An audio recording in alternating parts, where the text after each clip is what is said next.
Richard had initially resisted the idea, but Eleanor, displaying a newfound resolve that clearly surprised her husband, had insisted.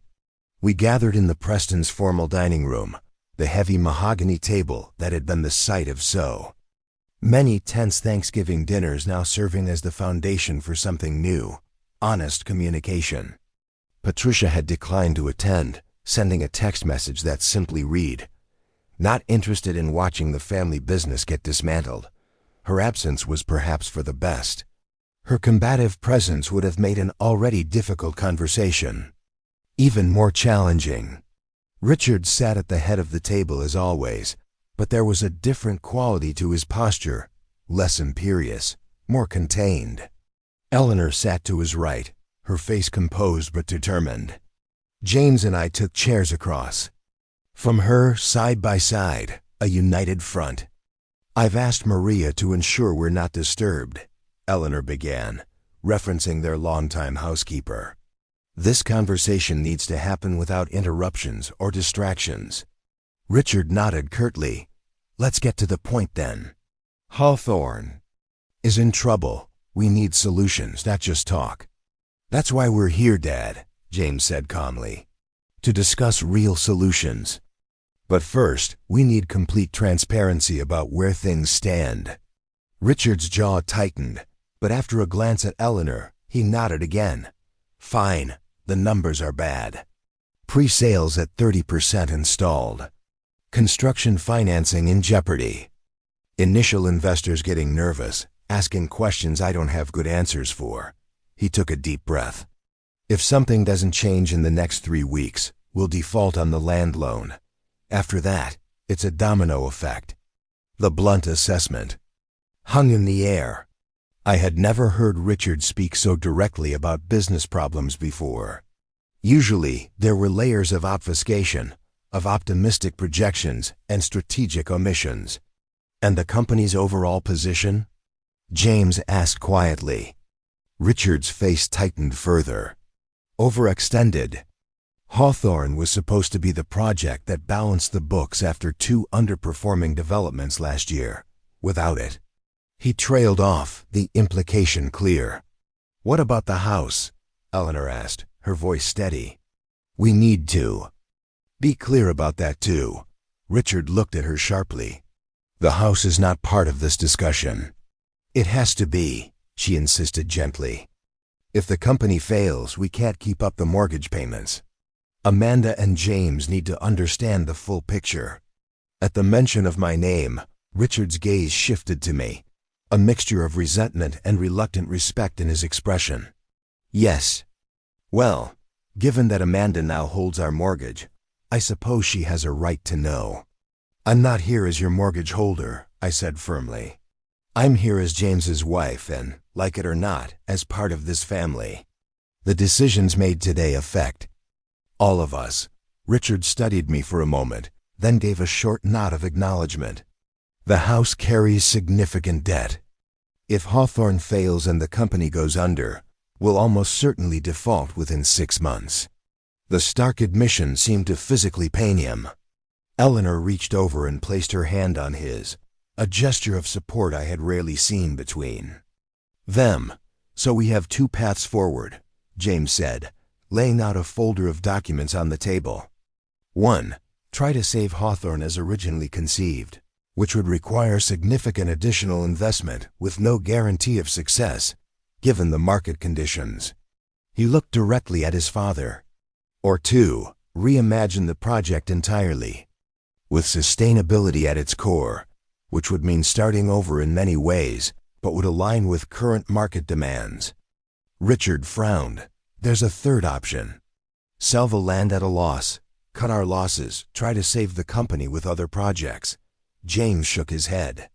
"That's not viable, Dad. The company is too leveraged. Without a successful Hawthorne, in whatever form, there's nothing to save." The brutal assessment hung in the air. For a moment, no one spoke.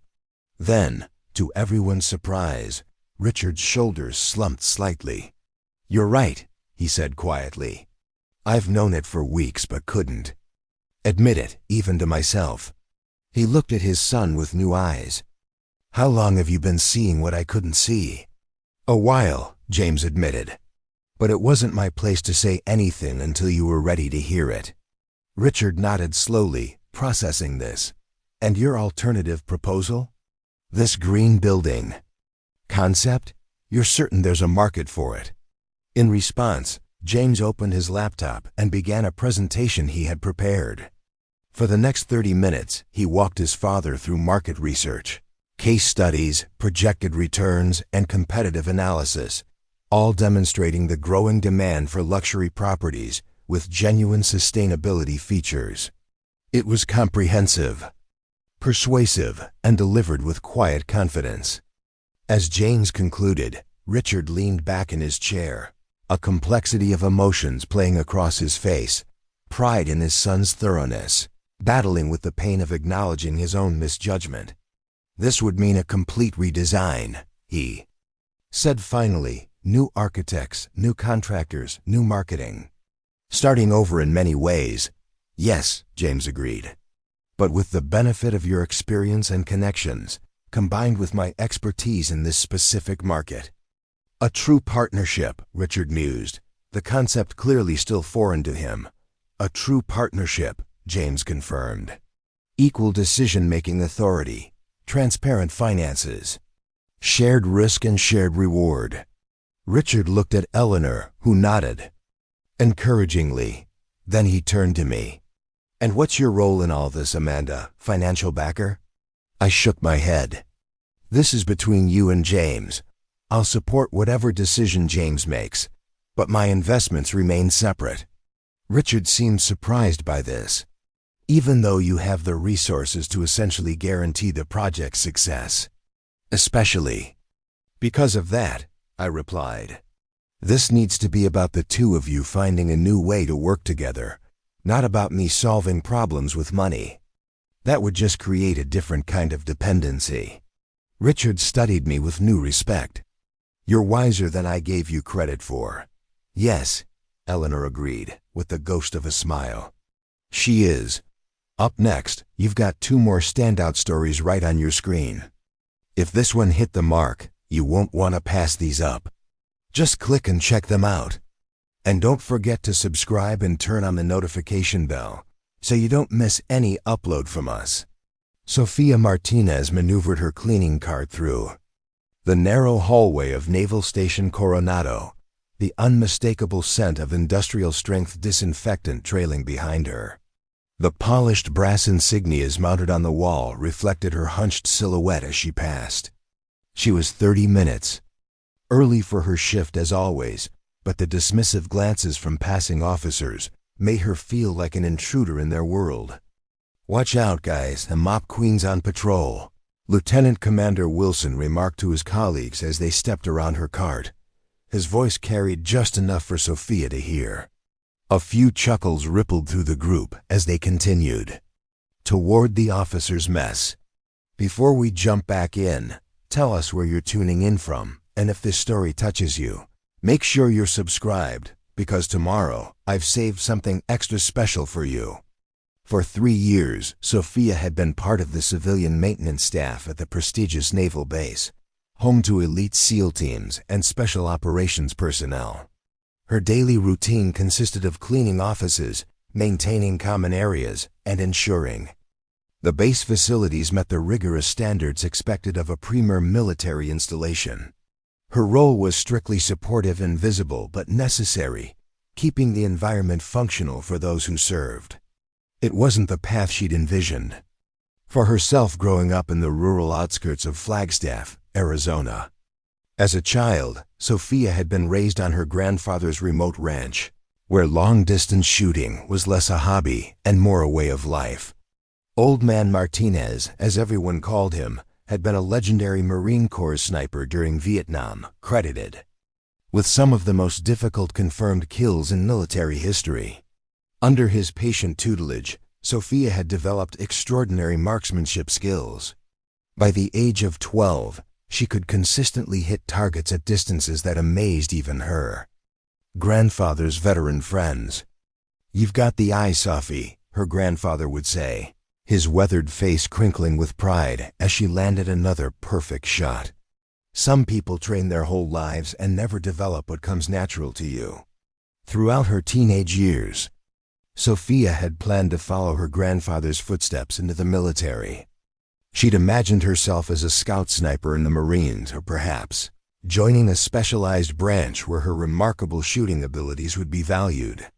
Her bedroom walls had been covered with posters of female military sharpshooters and Olympic marksmen. Her nightstand held dog-eared books on ballistics, wind calculation, and the physics of long-distance shooting. But everything changed during her senior year of high school, when her grandfather suffered a devastating stroke. The once formidable Marine was left partially paralyzed, his speech slurred, and his independence shattered. As the only family member able to care for him, Sophia abandoned her military aspirations and dedicated herself to his rehabilitation. For 3 years, she balanced community college classes with her grandfather's care, watching her peers enlist and deploy while she remained behind. When a second stroke claimed her grandfather's life, Sophia found herself adrift, her dreams of military service now feeling distant and unreachable. At 23, with no specialized education and gaps in her employment history from caregiving, her options seemed limited. The civilian maintenance position at Naval Station Coronado had been a compromise, a way to be near the military world she'd once dreamed of joining without the qualifications necessary for service or specialized contractor roles. Now, 3 years later, she was still pushing a mop while the elite operators she cleaned up after barely acknowledged her existence. Sophia finished her morning rounds in the administrative wing and moved toward the training facilities. Today's schedule included cleaning the indoor shooting range after the morning qualifications. It was simultaneously her favorite and most dreaded assignment. The familiar smell of gunpowder and the sight of the shooting lane stirred something in her that she'd tried to suppress, a visceral connection to her past and the skills she no longer used. Master Chief Petty Officer James Blackwood, the base's senior firearms instructor, nodded at Sophia as she entered the range. Unlike most of the other personnel, Blackwood had always treated her with a measure of respect. Perhaps it was because he'd seen her watching the shooters with a knowledgeable eye. Or maybe he simply appreciated that she cleaned the brass casings more thoroughly than the other janitors. "Morning, Martinez," Blackwood said, organizing a stack of target sheets. "We had the new SEAL candidates in here earlier. Made a hell of a mess." "No problem, Master Chief," Sophia replied, pulling on her latex gloves. "That's what they pay me for." Blackwood hesitated, then added, "You know, I've seen you watching the shooters. You ever handle firearms yourself?" Sophia's hands stilled momentarily. "A lifetime ago," she answered noncommittally. Blackwood nodded, seeming to sense her reluctance to elaborate. "Well, range closes at 1800 today. If you ever want some time on the line after hours, let me know. Sometimes I stay late to work on my own groupings." The offer surprised her. Civilian staff weren't permitted to use military facilities for personal purposes, especially not the firing range. Before she could formulate a response, Blackwood's radio crackled with a request for his presence at the command center. "Think about it," he said, gathering his materials. "Sometimes talent finds funny places to hide." As Blackwood left, Sophia stood alone in the empty range, the faint smell of cordite hanging in the air. She approached one of the shooting positions, her hand hovering over the counter where countless weapons had been positioned. With practiced movements, she assumed a shooter's stance, her right hand extending as if holding a pistol, her left supporting it. The familiar posture felt like slipping into an old, comfortable pair of jeans. Through the imaginary sights, she focused on the paper target hanging at the far end of the range. Inhaling slowly, she held her breath at the natural respiratory pause just as her grandfather had taught her, and whispered "bang" under her breath. In her mind's eye, she saw the perfect center mass hit that would have resulted. Preparing and narrating this story took us a lot of time, so if you are enjoying it, subscribe to our channel, it means a lot to us. Now back to the story. The sound of a door opening startled her back to reality. Embarrassed, Sophia quickly returned to her cleaning cart and began gathering shell casings from the floor. Commander Richard Wallace, head of one of the SEAL teams based at Coronado, entered with 2 junior officers. They barely glanced at her as they discussed the day's training schedule. "Johnson's long-range accuracy is still inconsistent," Wallace was saying. "He's hitting the 8-ring at 800, but beyond that, he's all over the place. Wind calculation has always been his weakness," one of the officers replied. "He overthinks it. Well, he better get it sorted. Where we're heading next month, precision at distance could mean the difference between mission success and body bags." Sophia kept her head down, but her ears perked up at the technical discussion.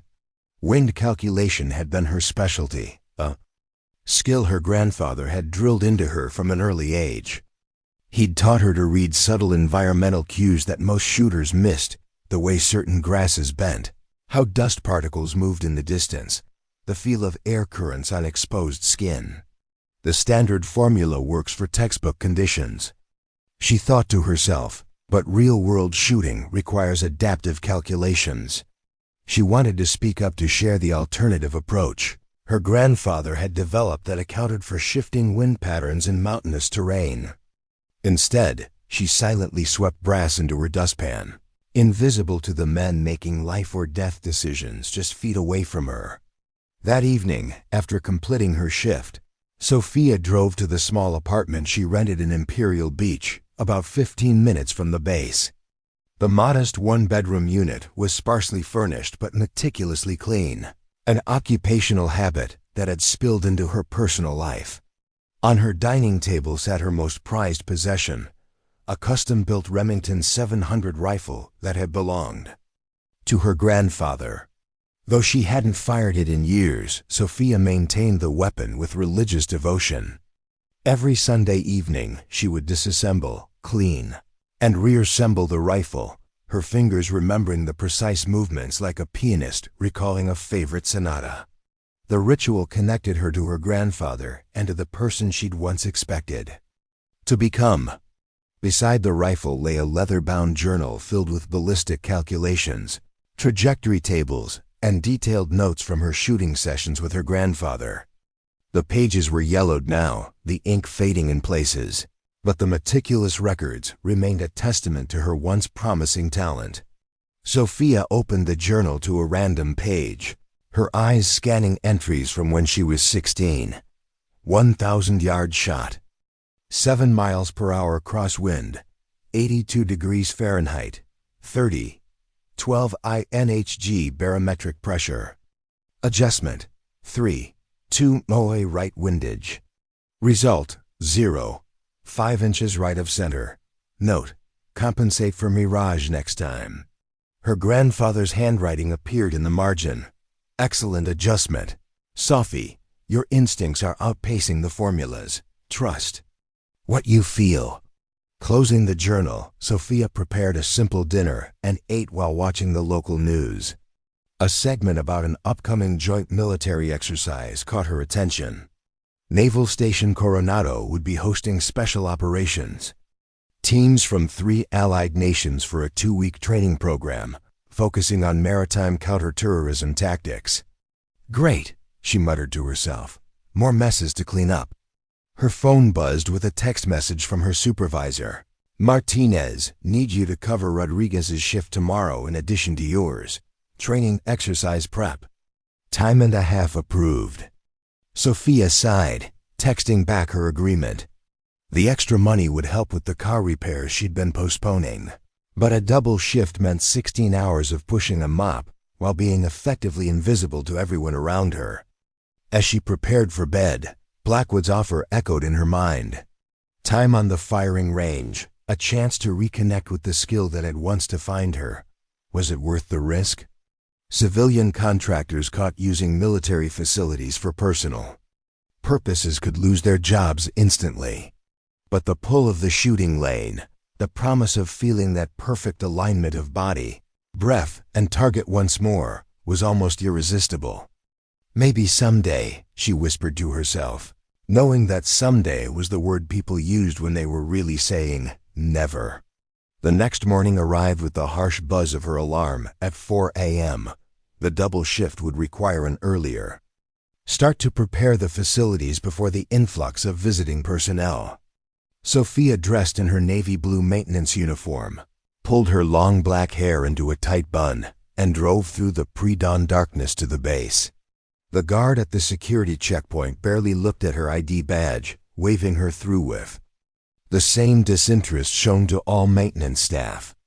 Inside the main complex, Sophia collected her assignment sheet from the facilities management office and began her rounds.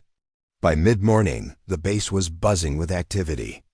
Teams of foreign special operators in distinctive uniforms moved between buildings, accompanied by their American counterparts.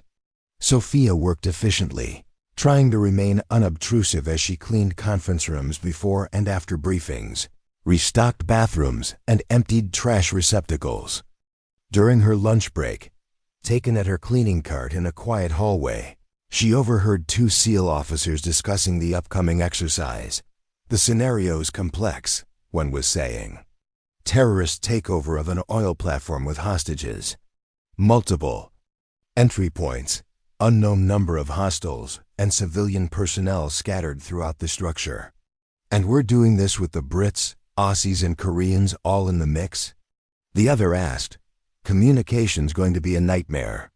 "That's the point. Admiral wants to test inter-team coordination under pressure. The extraction phase is where it gets really interesting. Each team has to secure their objectives and reach the extraction point within a 3-minute window." Sophia listened with interest, imagining the tactical challenges such a scenario would present. In another life, she might have been part of the planning team, contributing to the strategic elements of the exercise. Instead, she finished her sandwich and continued polishing the already gleaming floor. Late in the afternoon, as her first shift was ending and her second beginning, Sophia pushed her cart toward the base's eastern perimeter. This section contained several maintenance sheds and equipment storage facilities that needed preparation for the exercise. It was her least favorite area, isolated, poorly lit, and infrequently visited by other personnel. As she approached the first shed, Sophia noticed something unusual. The padlock on the door was hanging open, though maintenance protocols required all storage facilities to be secured when not in use. Cautiously, she moved closer, wondering if another staff member was inside. "Hello?" she called, pushing the door open slowly. "Maintenance, anyone in here?" No response came, but something felt wrong. The shed's interior was dimly lit by a single bulb, illuminating shelves of cleaning supplies and equipment. Everything appeared normal, yet Sophia's instincts honed by years of hunting with her grandfather signaled danger. Her eyes scanned the space methodically until she spotted it, a small, sophisticated device attached to the electrical panel. Though she had no formal training in explosives, Sophia had read enough military manuals to recognize an improvised explosive device when she saw one. Her heart racing, Sophia backed out of the shed slowly. Protocol dictated that she should radio for security immediately, but as she reached for her maintenance staff communicator, another realization struck her. This shed was just one of many similar structures along the perimeter. If this was a coordinated attack, moving quickly but quietly, Sophia checked the next storage building. Another device, identical to the first, was positioned near a gas line, and in the third building, yet another. This wasn't random, it was a carefully planned attack on the base, likely timed to coincide with the multinational exercise, when security would be focused on the visiting teams. Sophia was reaching for her radio when a sound from behind the third shed froze her in place. Voices speaking in hushed tones in a language she didn't recognize. Moving on instinct, she slipped behind a stack of supply crates as two men in Maintenance uniforms like hers, but faces she'd never seen before emerged from around the corner. "Timer set," one said in heavily accented English. 30 minutes. "Rendezvous at extraction point. What about the other targets?" The second man asked. "Team 2 has the command center covered. When these charges blow, all attention will focus here. That gives them the window for the primary objective." The men moved quickly away, heading toward the perimeter fence. Sophia waited until they were out of sight before emerging from her hiding place, her mind racing. This wasn't just sabotage, it was a coordinated attack with multiple teams and targets. And based on their conversation, the command center was also at risk. Protocol demanded she call security immediately, but instinct told her something different. If these infiltrators had managed to access the base wearing maintenance uniforms and plant multiple explosive devices undetected, then security had already been compromised. A radio call might alert more infiltrators or be dismissed as a false alarm until verification could be sent. Verification that would take precious minutes they didn't have. 30 minutes until detonation, the command center at risk. And somewhere on base, disguised hostiles prepared to take advantage of the chaos. Sophia made a decision. Leaving her cart, she ran toward the nearest building with a landline phone. The base armory, approximately 200 yards away. As a maintenance worker, she had access codes to most facilities for cleaning purposes. The armory would have secure communications not connected to the potentially compromised radio system. Reaching the armory, Sophia punched in her access code and rushed inside. The weapons cage was locked, but the office area contained a phone. She dialed the emergency security extension. "This is Security Command," a voice answered. "This is Sophia Martinez, maintenance staff," she said breathlessly. "Authentication code Mike Sierra 7429.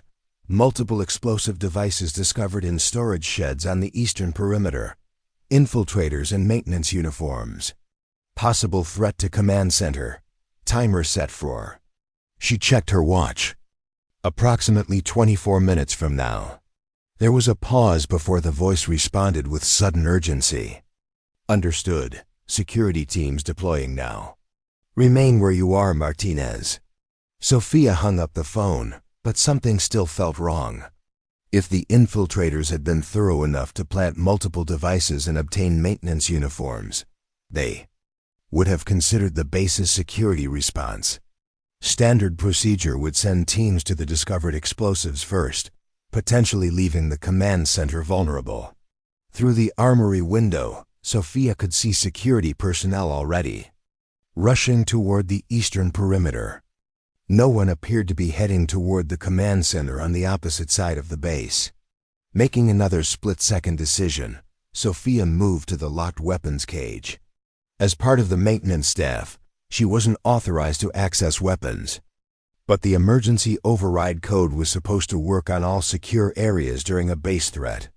Her fingers trembled slightly as she punched in the sequence. To her surprise, the cage door clicked open. Inside, racks of weapons stood in perfect order: pistols, rifles, shotguns, and specialized equipment. Sophia's eyes immediately found what she was looking for: a sniper rifle similar to the one she'd trained with for years. The MK-13 Mod 7 was the current long-range precision rifle used by SEAL teams, a successor to the systems her grandfather had taught her on. "I'm probably going to jail for this," she muttered, removing the rifle from its mount and quickly checking its condition. It was clean, oiled, and appeared to be zeroed for long-range work. She collected a box of match-grade ammunition, a spotting scope, and a rangefinder. Leaving the armory, Sophia moved quickly toward the maintenance access ladder of the water tower, the highest point on the base with a clear view of both the command center and the eastern perimeter. The climbing skills she'd developed during years of hunting in Arizona's mountains served her well as she ascended the ladder with the rifle slung across her back. At the top, Sophia set up her position, using maintenance equipment stored on the platform as improvised support for the rifle. Through the spotting scope, she could see security teams arriving at the storage sheds, beginning evacuation procedures for nearby buildings. But as she had feared, the command center appeared to have minimal additional security. Most resources had been directed toward the discovered threat. Scanning methodically, Sophia observed the area surrounding the command center. At first, nothing seemed amiss.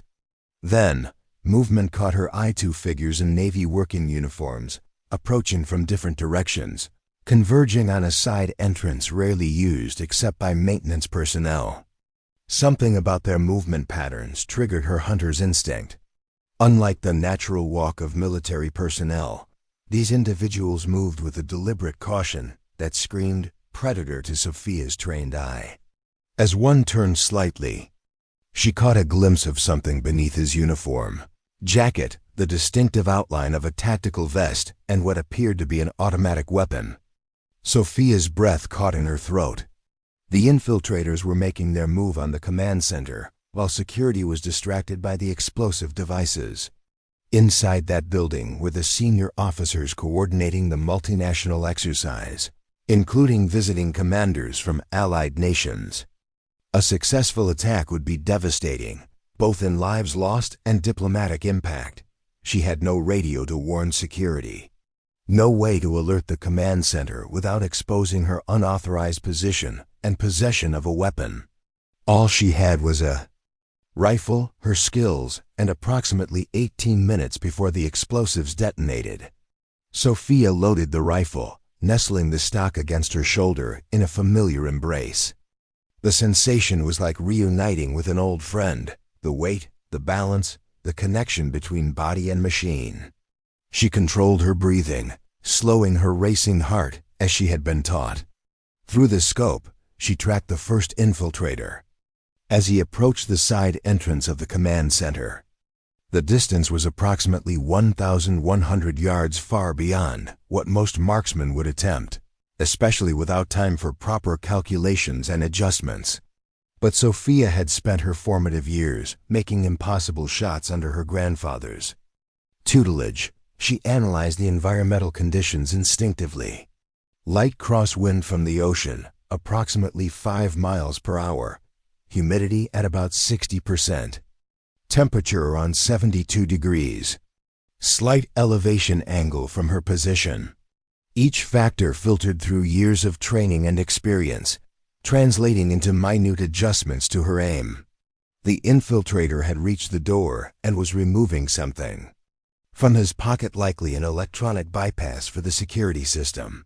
In seconds, he would be inside with access to dozens of high-value targets. Sophia exhaled slowly, found the natural respiratory pause, and gently squeezed the trigger. The rifle's report echoed across the base, the sound bouncing off buildings and creating the impression of multiple shots. Through her scope, Sophia saw the infiltrator drop, the electronic device skittering across the pavement. Before the echo of the first shot had faded, she had already acquired the second target, who had reacted to his companion's fall by drawing a concealed weapon. Her second shot found its mark as well, sending the infiltrator to the ground before he could seek cover. In the distance, she could see security personnel reacting to the unexpected gunfire, changing direction toward the command center. Sophia maintained her position, scanning for additional threats while trying to process what she had just done. She had fired a weapon she wasn't authorized to touch, from a location she wasn't supposed to be in, without orders or clearance. Regardless of her intentions, her career at Naval Station Coronado was over and criminal charges were likely. Yet even knowing the consequences, she couldn't bring herself to regret her actions. For the first time in years, she had acted with purpose rather than resignation. She had used the gifts her grandfather had nurtured to protect others, just as he had always intended. Minutes later, the platform vibrated with the weight of someone climbing the access ladder. Sophia didn't move, keeping the rifle trained on the command center entrance in case more threats appeared. She heard the metallic sound of a weapon being readied behind her. Naval Security Forces, drop the weapon and put your hands up. Stern voice commanded. Sophia carefully placed the rifle down and raised her hands, turning slowly to face a team of armed security personnel, led by a chief petty officer she recognized from the main gate. Sophia Martinez, maintenance staff, she identified herself calmly. There are explosive devices in the eastern perimeter storage sheds set to detonate in approximately 12 minutes. 2 hostile infiltrators are down outside the command center. South entrance. They appeared to be attempting entry with electronic bypass equipment. The security team stared at her in confusion. The incongruity of a maintenance worker making precise, long-distance shots and delivering a tactical assessment, momentarily overriding their training. How the hell did you? The chief began, but was interrupted by his radio crackling to life. Security Team Alpha, this is command. Confirmed 2 hostile subjects neutralized outside south entrance. Appears to be attempted breach. All units converge on command center and eastern perimeter. EOD is en route to suspected explosive devices. The chief looked at Sophia with new eyes, reassessing the small woman in a janitor's uniform who had somehow spotted, engaged, and neutralized a threat from over 1,000 yards away. The rifle isn't mine, Sophia said preemptively. I took it from the armory using the emergency override code. I accept full responsibility. The chief nodded. Slowly, his expression unreadable. Hands behind your back, Ms. Martinez. You're being detained pending investigation. As one of the security team members handcuffed her, Sophia felt a strange sense of peace. Whatever happened next, criminal charges, imprisonment, or worse, she had reclaimed something she'd thought lost forever.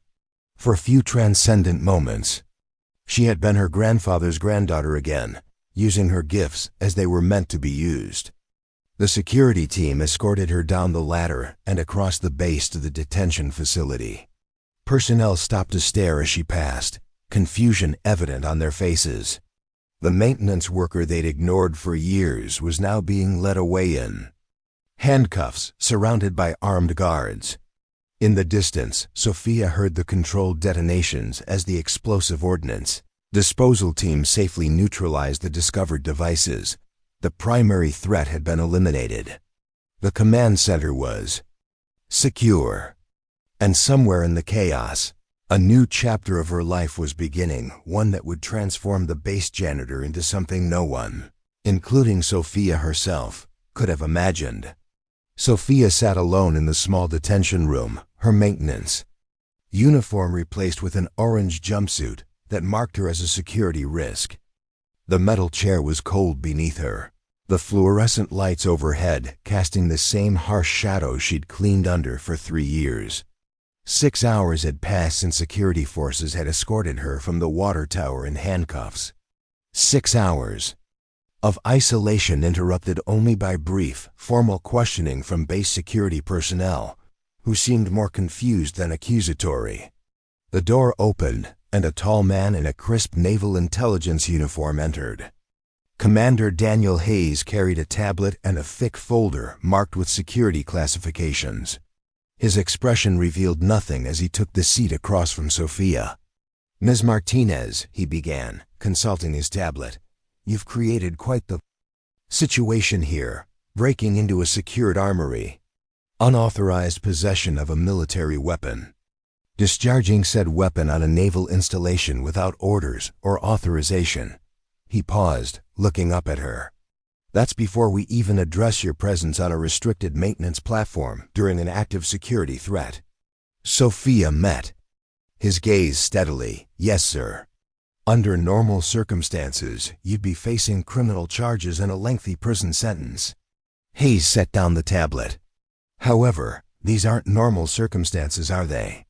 He opened the folder and spread several photographs across the table. They showed the 2 men Sophia had shot, both alive, both in medical restraints at the base hospital. Facial recognition has identified these individuals as members of a known terrorist organization with ties to state-sponsored special operations. They were part of a highly sophisticated infiltration team targeting the Joint Command exercise. Hayes tapped one of the photos. This one had a detonator that would have triggered secondary devices inside the command. Center devices we only discovered because of where you shot him. Sophia remained silent, studying the images. The reality of what she'd prevented was still sinking in. Your shots were taken from approximately 1,200 yards, in variable wind conditions, without proper preparation time or spotting assistance. Hayes's tone had shifted slightly, professional assessment replacing accusation. According to the ballistics team, both rounds struck within an inch of your aim points, one to the shoulder, disabling without killing, the other to the lower leg with similar effect. That kind of accuracy is rare, even among our most elite snipers. My grandfather taught me well, Sophia said quietly.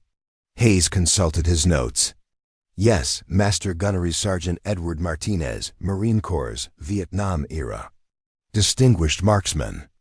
With multiple confirmed long-distance eliminations. He looked up.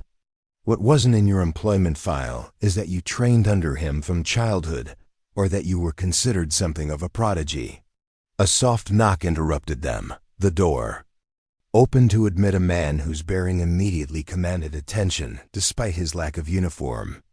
Trim, fit, with silver-flecked dark hair and penetrating blue eyes, he moved with the controlled economy of movement that marked special operations personnel. Commander Hayes, the man nodded, then turned his attention to Sophia. Ms. Martinez. Hayes stood. Ms. Martinez, this is Captain Thomas Reeves, commander of SEAL Team 8. Sophia felt a chill run through her. SEAL Team 8 was one of the most elite special operations units in the military. Their missions, and even their presence on base, classified at the highest levels. What could their commander possibly want with a detained janitor? Captain Reeves has requested to speak with you privately, Hayes continued. I'll be outside. As Hayes left, Reeves took the vacant seat, studying Sophia with a gaze that seemed to catalog every detail. You're not what I expected, he said finally. I get that a lot, sir. A hint of a smile touched Reeves' mouth. I imagine you do. He leaned forward slightly. One of my men was entering the command center through that same door. Lieutenant Michael Connor. He was exactly 8.7 seconds behind the second terrorist you shot. If that man had made it inside with his weapon, Connor would have been his first target. Sophia's breath caught. She hadn't known anyone else was approaching the door. Connor is one of my best operators. He has a wife and twin daughters. Reeves paused. Your second shot saved his life. 1,200 yards, with a rifle you'd never fired before, under combat conditions. That's not just skill, Ms. Martinez. That's extraordinary talent. I was just trying to help, sir. You did more than help. According to our intelligence analysts, this attack was meticulously planned over months. Had it succeeded, we would have lost the senior command structure for 4 nations' special operations forces, along with sensitive intelligence. The diplomatic fallout alone would have been catastrophic. Reeves studied her for another moment. What I don't understand is why someone with your abilities is pushing a mop at a naval base. Your grandfather was a legend in sniper circles. With his training and your natural talent, you could have written your own ticket in any branch of service. Sophia looked down at her hands, calloused from years of manual labor, but still possessing the steady precision that had made her exceptional. Behind a rifle. Life doesn't always follow the path we expect, sir. My grandfather's health declined suddenly. Someone had to care for him. And after he passed, by then it felt too late.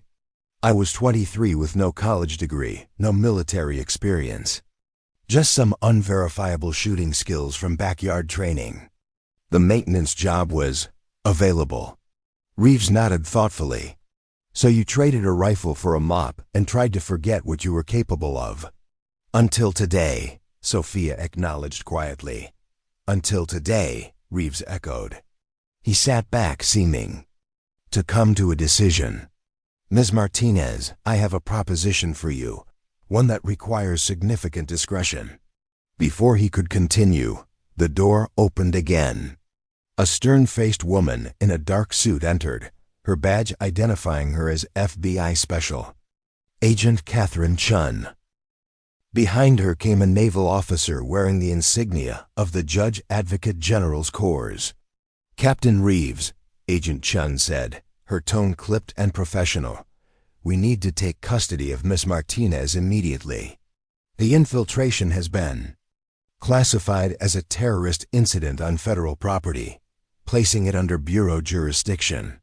The JAG officer stepped forward. Sir, I must advise that any further questioning of the detainee should be conducted through proper channels with appropriate legal representation present. Reeves's expression hardened almost imperceptibly. Agent Chun, Lieutenant Commander Walsh, I understand your positions. However, Ms. Martinez's actions today directly impacted an ongoing classified operation involving SEAL Team 8. That gives us primary interest in this matter.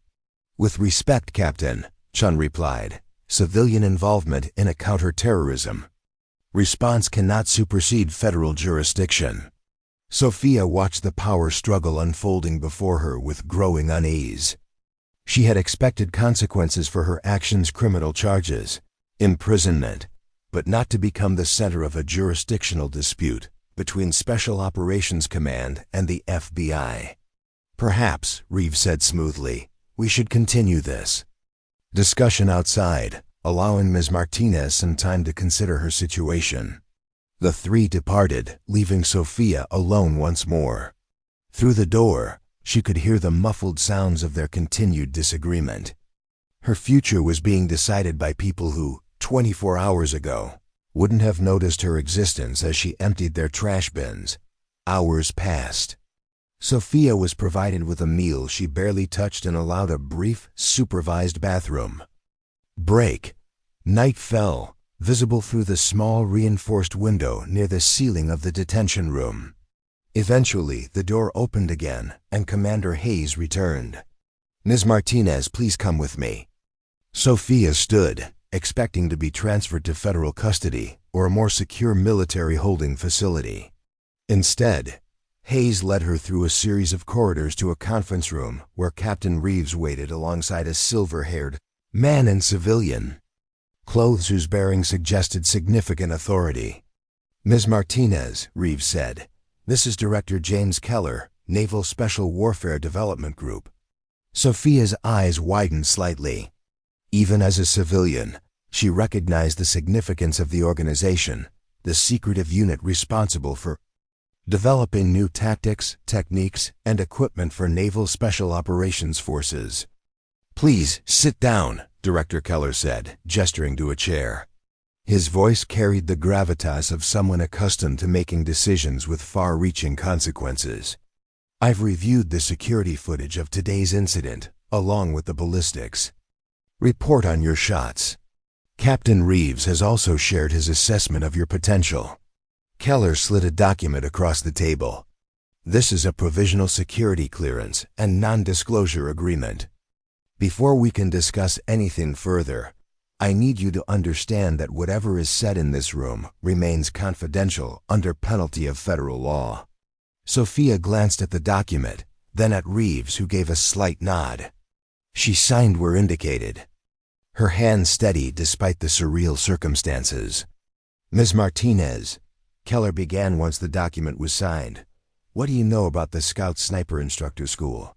It's the Marine Corps' advanced training program for Scout snipers. Sophia replied, recalling what her grandfather had told her. Only the best marksmen qualify, and the washout rate is significant. Correct. And what about the Special Operations Target Interdiction course? Navy Special Warfare's equivalent. Even more selective. Keller exchanged a glance with Reeves.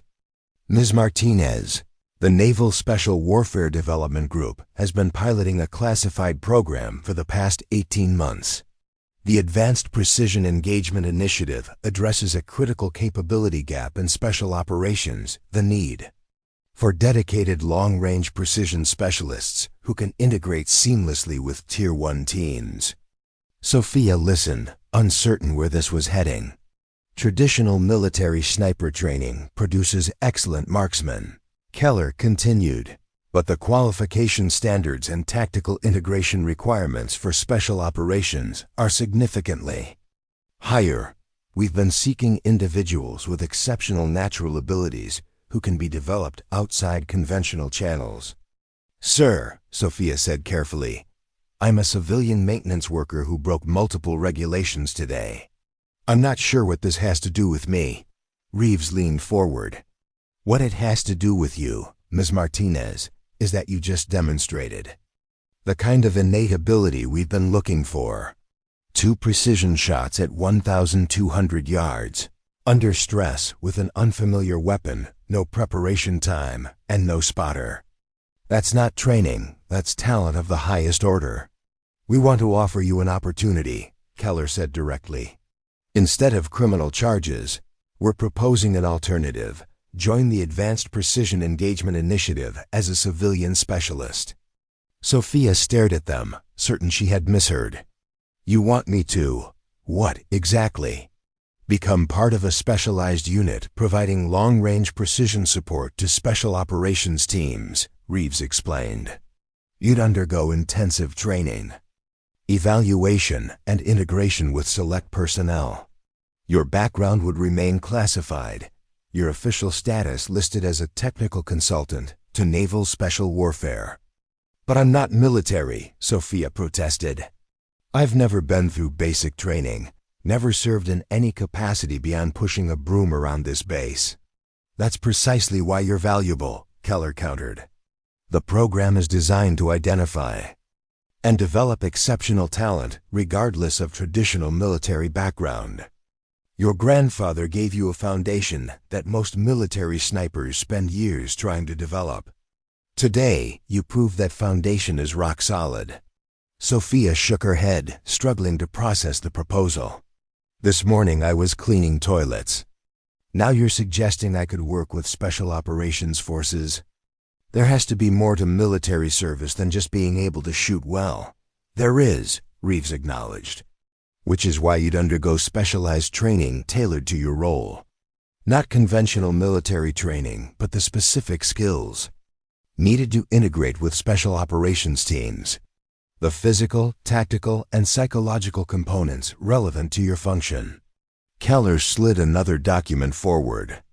This outlines the program parameters, training requirements, and conditions of your participation. In exchange for a 5-year commitment, all potential charges related to today's incident would be dropped.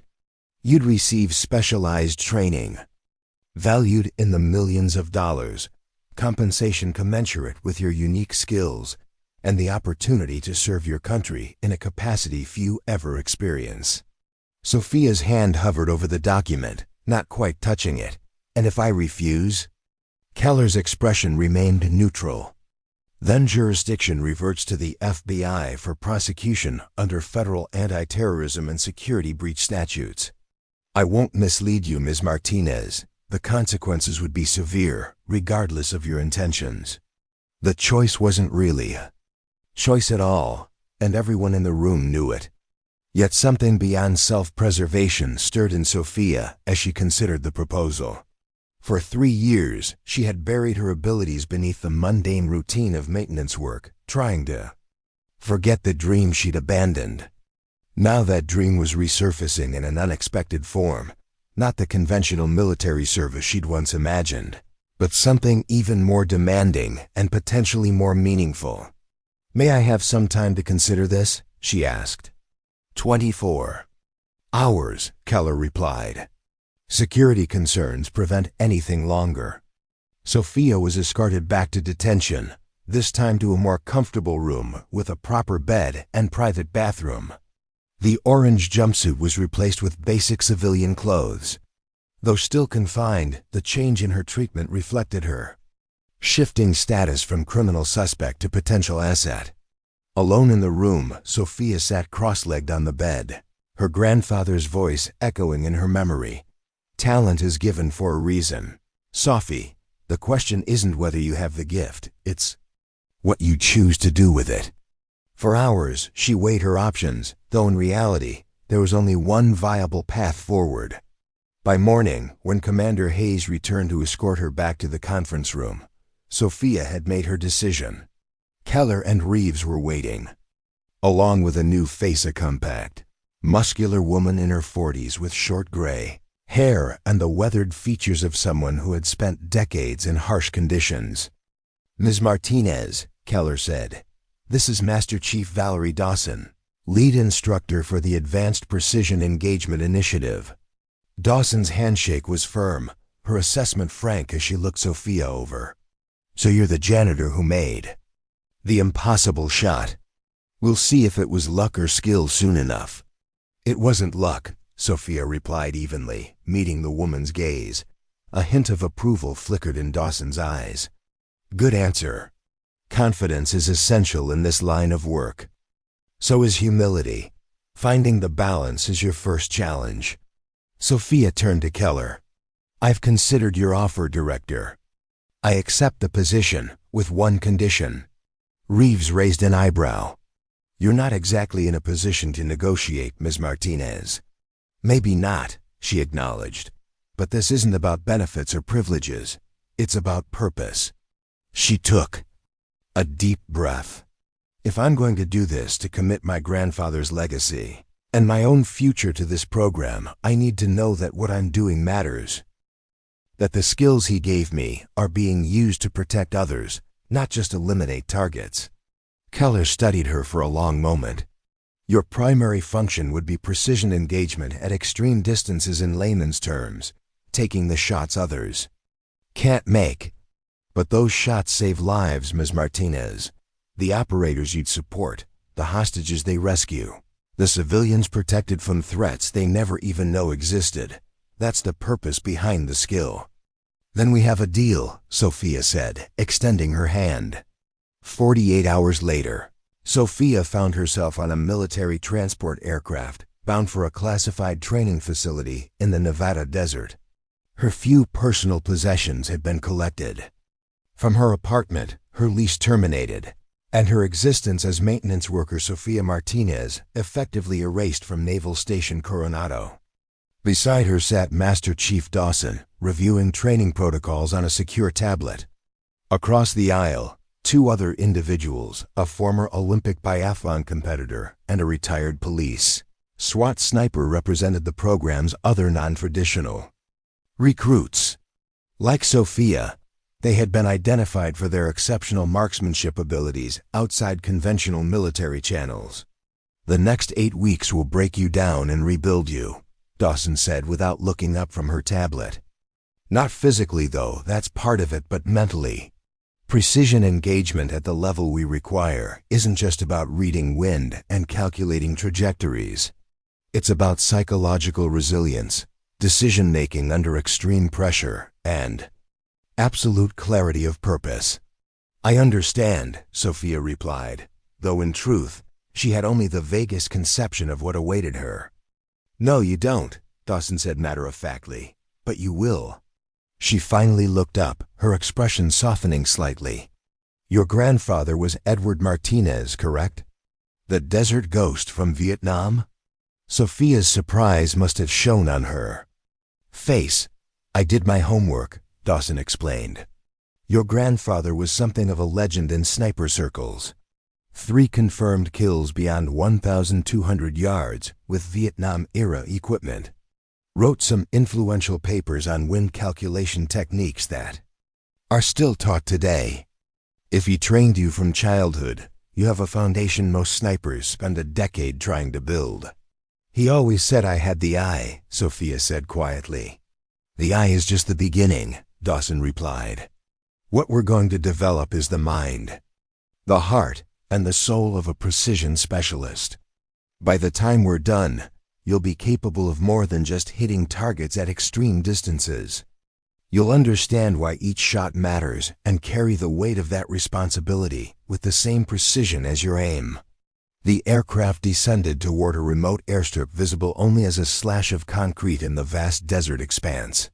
As they Touchdown, Sophia felt a complex mixture of emotions: apprehension about the challenges ahead, lingering disbelief at the dramatic turn her life had taken, and underneath it all, a quiet sense of homecoming.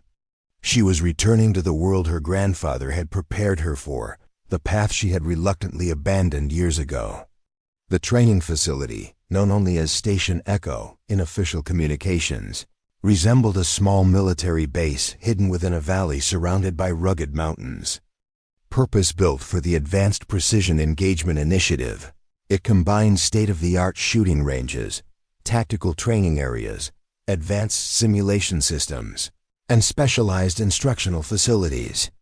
Sophia and the other recruits were assigned Spartan but functional quarters and issued specialized training gear, distinct from standard military uniforms, practical clothing in subdued colors designed for the program's unique requirements. "You're not conventional military," Dawson explained during their orientation. "You won't be expected to conform to standard protocols, rank structures, or cultural norms. What you will be expected to do is master your craft to a degree most professionals would consider impossible." The training began immediately and with an intensity that challenged even Sophia's expectations. Each day started at 0430 hours with specialized physical conditioning, focused not on general fitness but on the specific physical demands of precision shooting, core strength, positional stability, breathing control, and cardiovascular efficiency. Technical instruction occupied mornings, covering advanced ballistics, environmental reading, weapon systems, and engagement calculations far beyond what her grandfather had taught her. Afternoons were dedicated to practical application on the ranges, where Sophia discovered that despite her natural talent, she had barely scratched the surface of modern precision shooting's complexity. "Your fundamentals are excellent," admitted Senior Chief Ryan Parker, the primary marksmanship instructor, after observing her first qualification session. "But you're still shooting like it's 1975. We're going to bring you into the present, then push you into the future." Nights were devoted to tactical integration training, learning to work with special operations teams, understanding mission parameters, and developing the communication skills necessary to function as a precision specialist in complex operations. Sophia struggled with this aspect more than the shooting itself, her years of isolation as a maintenance worker having dulled her interpersonal capabilities. "You're not just a shooter," Dawson reminded her repeatedly. "You're a critical asset, integrated with a team. Your ability to communicate clearly and work within the operational framework is as important as your ability to make the shot." 2 weeks into the program, Sophia faced her first major crisis of confidence. After excelling in basic and intermediate shooting evaluations, she encountered a specialized course designed to test extreme distance engagement under stress. The scenario required her to make multiple precision shots at varying distances while processing complex environmental data and responding to changing tactical situations. She failed spectacularly, missing 3 of 5 targets and taking too long on the others. The perfectionist standards her grandfather had instilled made the failure especially bitter. That evening, alone in her quarters, Sophia found herself questioning whether she truly belonged in the program. A knock at her door revealed Captain Reeves, making his first appearance since her arrival at Station Echo. "Walk with me, Martinez," he said simply. They moved through the quiet facility toward the highest shooting platform, a specialized position that offered a commanding view of the surrounding desert and mountains. In the distance, targets were barely visible as tiny specks on the hillsides, ranging from 1,000 to 2,000 yards away. "I understand you had a difficult day," Reeves said as they reached the platform. "I failed, sir," Sophia replied bluntly. "Maybe this was a mistake. Maybe I'm not cut out for this after all." Reeves considered. Her words. "Do you know why I was at Naval Station Coronado the day of the attack?" The question caught her off guard. "No, sir. I was evaluating Lieutenant Connor, the SEAL you saved with your second shot. He's being considered for a specialized role." Within my team. Reeves leaned against the railing, looking out at the distant targets. Connor is one of the finest operators I've ever worked with. 15 years of service, multiple combat deployments. Exceptional in every measurable category. He turned to face her. And do you know what he said when I asked him about his experience as the target of the attack? He said, "Sir, I never saw it coming. If whoever took those shots hadn't been watching out for me, I'd be dead now." Sophia absorbed this in silence. The paradox of your role, Martinez, is that when you succeed perfectly, no one knows you were ever there. The threats are eliminated before they become threats. The operations proceed without complication. The operators go home to their families never knowing how close they came to not making it back. He gestured toward the distant targets. You failed today because we designed the scenario to be nearly impossible. That's the point. We need to find your limits so we can push beyond them. In the real world, there are no standardized conditions. No perfect shooting positions, no ideal circumstances. There's just the mission, the environment as it exists, and the absolute necessity of making the shot when it matters most. Like on the water tower, Sophia said quietly. Exactly like that. Raw talent got you through that day. What we're building here is the skill, knowledge, and mindset to ensure you can perform at that level consistently, under any conditions, when lives depend on it. Reeves checked his watch. Get some rest, Martinez. Tomorrow will be harder than today. The day after, harder still. That's the point. The question isn't whether you'll fail, you will, repeatedly. The question is whether you'll use each failure to become better than you were before. As he turned to leave, Sophia found her voice again. Sir, why me? There must be dozens of qualified military snipers who would be easier to integrate into this program. Reeves paused. There are, and many of them are excellent. But none of them made a 1,200-yard shot with an unfamiliar weapon from an unstable position under combat conditions while working as a janitor. The ghost of a smile crossed his face. Sometimes the most extraordinary talents are found in the most unlikely places. Your grandfather understood that about you. Now it's time you understood it about yourself. That conversation marked a turning point in Sophia's training. She approached each new challenge not as a test to pass or fail, but as an opportunity to expand her capabilities. When she struggled with tactical integration exercises, she sought additional instruction. When environmental reading proved difficult in certain conditions, she studied meteorological principles beyond the curriculum requirements. By the 6th week, Sophia had progressed from struggling recruit to standout trainee. Her natural abilities, honed by her grandfather's early training and now enhanced by cutting-edge techniques and technology, allowed her to achieve results that impressed even the veteran instructors. Your grandfather gave you the foundation, Master Chief Dawson acknowledged during a performance review. But you're building something beyond what even he might have imagined. Your integration of traditional techniques with modern ballistic science is creating a hybrid approach that's producing exceptional results. In the final phase of initial training, the recruits faced their most challenging test, Operation Shadow engagement.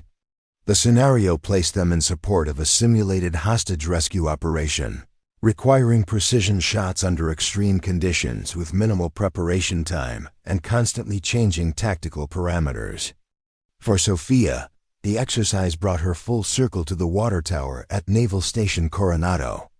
Once again, she found herself in an elevated position, assessing environmental conditions, calculating firing solutions, and making split-second decisions that would determine whether simulated hostages and operators lived or died.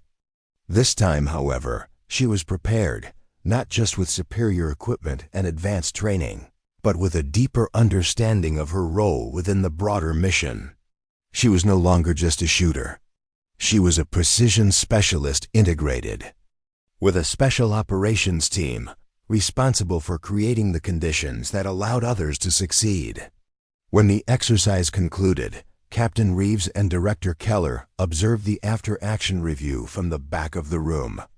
Sophia's performance had been exceptional 7 for 7 on precision engagements, including a 1,750-yard shot in gusting wind conditions that the exercise controllers had considered nearly impossible. "She's ready," Reeves said quietly to Keller. "Sooner than we expected, but there's no question about it." Keller nodded. "I agree. The question is, which team gets her first?" "I think we both know the answer to that," Reeves replied. "She saved one of mine. It seems only fitting that she should join us for what comes next." The following morning, Sophia was summoned to the facility's secure briefing room.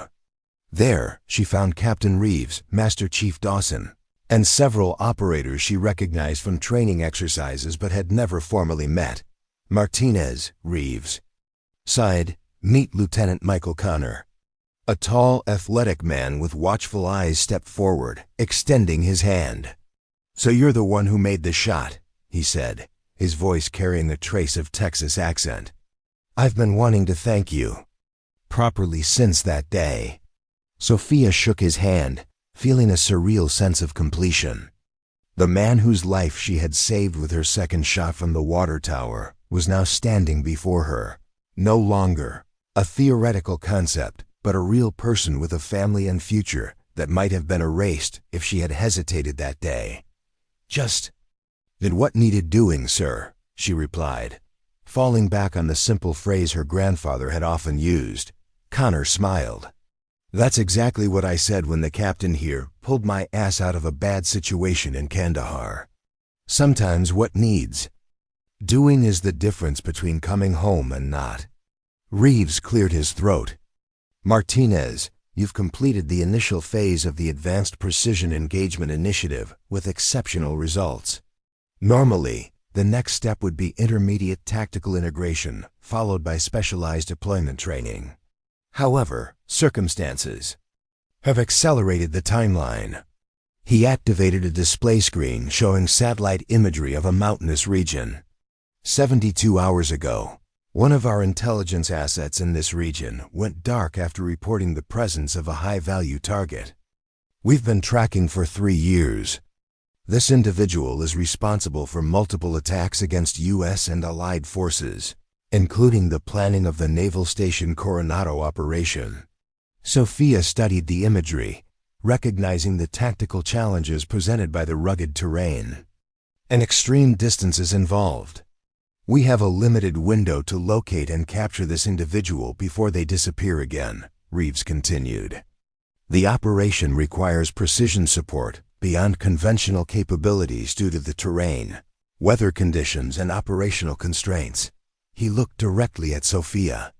"In simple terms, we need someone who can make shots that others would consider impossible in conditions that change by the minute, with no margin for error. Sound familiar?" "Like the water tower," Sophia said, unconsciously echoing their previous conversation. "Exactly like that. Except this time you'll have proper equipment, tactical support, and a team that knows exactly what you bring to the mission." Reeves gestured to the operators around the room. "This is Tactical Element 7. If you accept this assignment, you'll deploy with them as their precision specialist." Master Chief Dawson stepped forward. "This is an option, not an order. Martinez, you've completed basic training, but this accelerated deployment carries additional risks. No one would think less of you for requiring more preparation time." Sophia looked around the room at the faces of the operators who would be depending on her abilities if she accepted. Their expressions showed neither doubt nor encouragement, just the neutral assessment of professionals evaluating a potential teammate. Her eyes returned to Lieutenant Connor, the living embodiment of why her skills mattered. Behind him stood Captain Reeves, who had seen something in a maintenance worker that she had almost forgotten in herself. "When do we leave?" she asked simply. "Gear up," Reeves replied. "Wheels up in 90 minutes." As Sophia left to prepare for her first official mission, She reflected on the extraordinary journey from base janitor to precision specialist in just 8 short weeks. The doubts and fears hadn't disappeared, but they had been transformed into a focused determination to honor her grandfather's training, the opportunity she'd been given, and the lives that would depend on her unique abilities. Whatever challenges awaited in those distant mountains, Sophia Martinez no longer defined by a mop and cleaning cart but by the extraordinary talent she had carried within her all along, would face them with the precision, purpose, and clarity that had always been her birthright. The base janitor had disappeared forever. In her place stood exactly who she was always meant to be. The transport aircraft banked sharply, following the contours of the rugged mountain range below. Inside the dimly lit cabin, Sophia Martinez performed final checks on her equipment with methodical precision. The customized rifle she now carried was worlds away from her grandfather's old Remington, a state-of-the-art Macmillan TAC-50 with advanced optics, precisely calibrated to her specifications during the intense training weeks. Lieutenant Connor sat across from her, reviewing mission parameters on a secure tablet. Occasionally, he would glance up at Sophia, still adjusting to the reality that this woman, a base janitor just 8 weeks ago, would be providing critical precision support for an operation involving some of the military's most elite personnel. "Nervous?" he asked, noting her quiet focus. Sophia looked up from her equipment check. "Wouldn't you be? First real-world operation?" "Absolutely." Connor's expression softened slightly. "But you've already proven what you can do under pressure." That day at Coronado wasn't a simulation or a training exercise. It was as real as it gets. Captain Reeves moved through the cabin, checking in with each team member before taking the seat beside Sophia. "Tactical briefing in 5 minutes." He announced, "Martinez, walk me through your preparation." Without hesitation, Sophia detailed her equipment configuration, environmental considerations for the target area, and the preliminary calculations she'd already made based on available intelligence. Her voice remained steady, betraying none of the internal doubts that still lingered despite her exceptional training performance. "Good," Reeves nodded, satisfied. "One more thing, this operation isn't just about eliminating threats. It's about securing our intelligence asset and capturing the HVT if possible. Your primary role is to provide overwatch and precision support that enables the ground team to accomplish those objectives." "Understood, sir." "I create the conditions that allow the team to succeed." Reeves studied her for a moment. "Exactly. Remember that when things get complicated, as they inevitably will." The mission briefing painted a challenging picture. Their intelligence asset, a deep cover operative who had infiltrated the terrorist organization responsible for the Coronado attack, had gone silent after reporting the presence of Farhan al-Zahir, the mastermind behind multiple attacks against Western interests over the past decade. Satellite imagery had identified a compound in the remote mountains near the border, where al-Zahir was believed to be holding meetings with regional cell leaders. "Our window is narrow," Reeves explained, indicating the timeline on the tactical display. Asset's last communication suggested al-Zahir will remain on site for approximately 72 hours before moving to an unknown location. After that, we could lose him for months or years. The operation plan was audacious but carefully structured. Tactical Element 7 would insert via high-altitude parachute jump under cover of darkness, establish observation positions around the compound, confirm the target's presence, and execute a precision raid to capture al-Zahir and extract the intelligence asset if still alive. "Martinez will establish an overwatch position here." Reeves indicated a ridgeline approximately 1,500 yards from the compound, providing coverage of all approach vectors and the primary courtyard where most activity has been observed. Connor and Thompson will form the close support team, maintaining communication with Martinez and coordinating precision engagement as As the briefing concluded, Master Chief Dawson pulled Sophia aside. "This isn't like training," she said bluntly. "There are no do-overs, no safety protocols, no instructors to call halt if something goes wrong. Every decision you make will have permanent consequences." "I understand, Master Chief. Do you?" Dawson's expression was stern but not unkind. "When you're behind that scope and see actual human beings instead of paper targets, something changes. Some people freeze. Some people hesitate. Either reaction can get your teammates killed." Sophia met the older woman's gaze steadily. "My grandfather told me something before my first hunting trip. He said, 'The target doesn't matter, dear, paper or threat. What matters is that you understand exactly why you're taking the shot, and that you're at peace with that reason.'" Dawson studied her for a long moment, then nodded. "Your grandfather was a wise man. Honor his teaching out there." The jump came at midnight, Sophia's first high-altitude military parachute deployment. Despite the intensive training she'd received, nothing could fully prepare her for the reality of stepping out of an aircraft into absolute darkness, the wind howling around her as she plummeted toward a landing zone identified only through night vision equipment and GPS coordinates. The team landed within the designated parameters, quickly gathering equipment and moving toward their preliminary positions before dawn revealed their presence. The mountainous terrain was even more challenging than the intelligence briefings had suggested. Steep slopes covered with loose shale, narrow passages between sheer rock faces, and sparse vegetation offering minimal concealment. For 6 hours, they moved methodically toward their observation positions, maintaining strict noise and light discipline. Sophia followed Lieutenant Connor and Petty Officer Thompson, matching their movements and pace despite carrying her specialized equipment. The weight of her rifle, ammunition, and supporting gear pressed down with each step, but she refused to show any sign of struggle.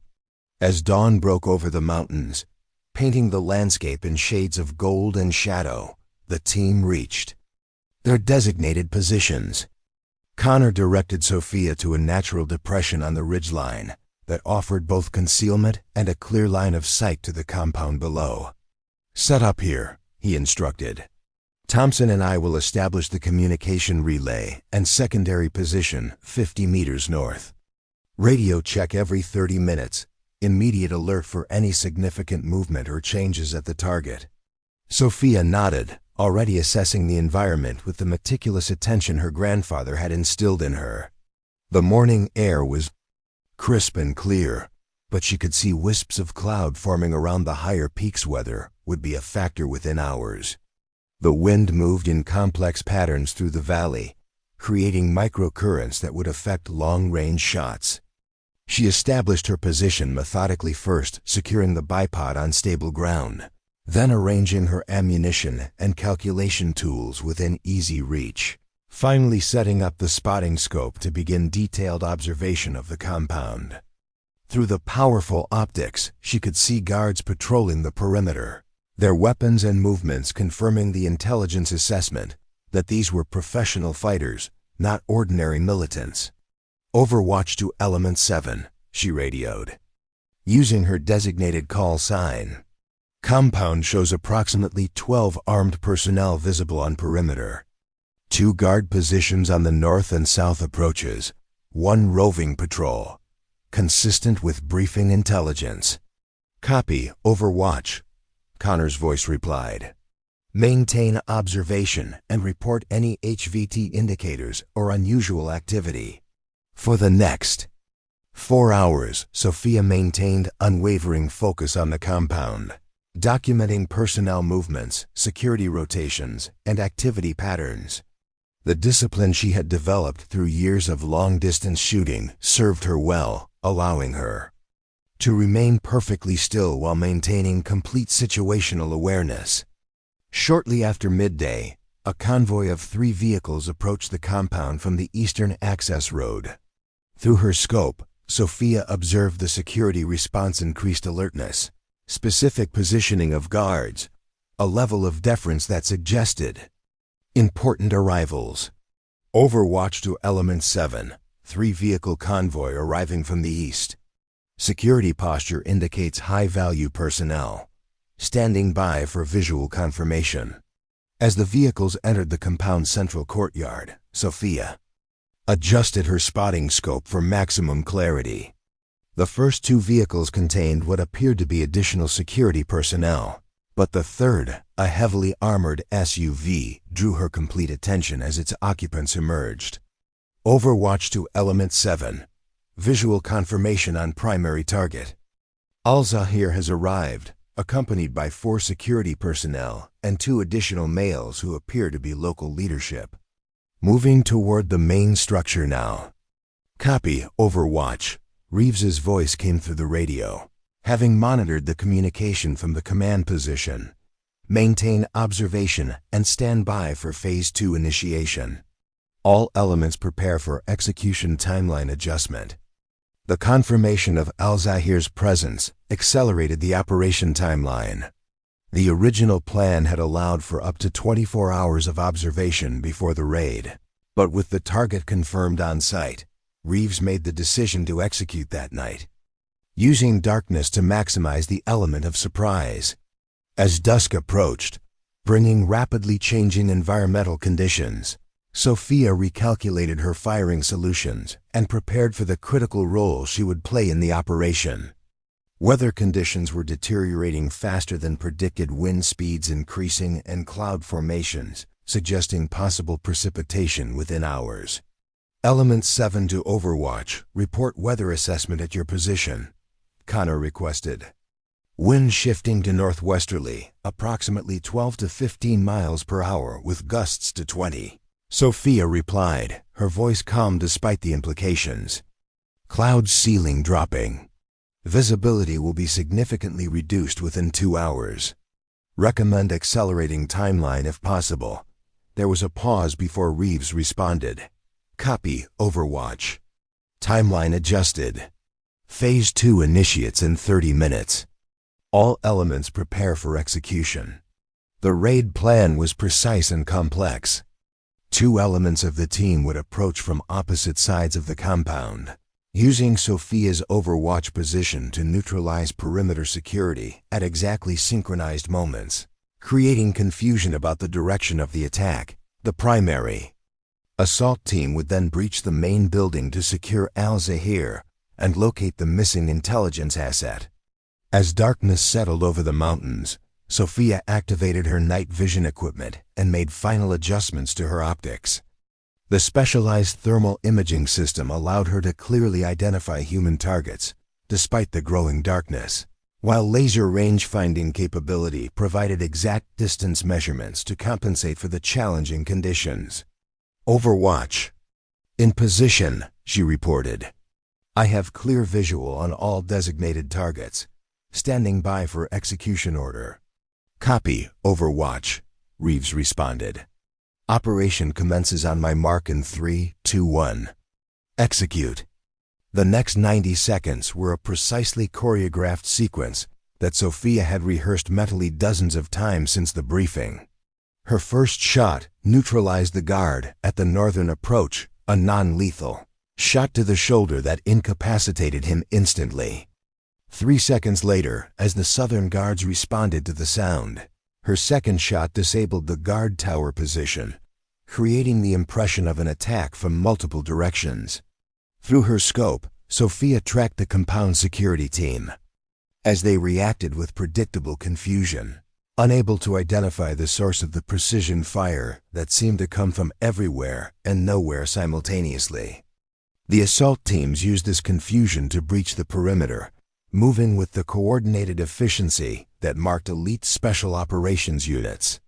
Overwatch to ground element. 2 tangos moving to eastern corner, preparing defensive position. Sophia reported, tracking the movement of armed figures through her thermal imaging. Copy, Overwatch. Cleared to engage, Connor responded from his position with the assault team. 2 more precision shots from Sophia's position eliminated the threat, allowing the assault team to continue their advance toward the main building.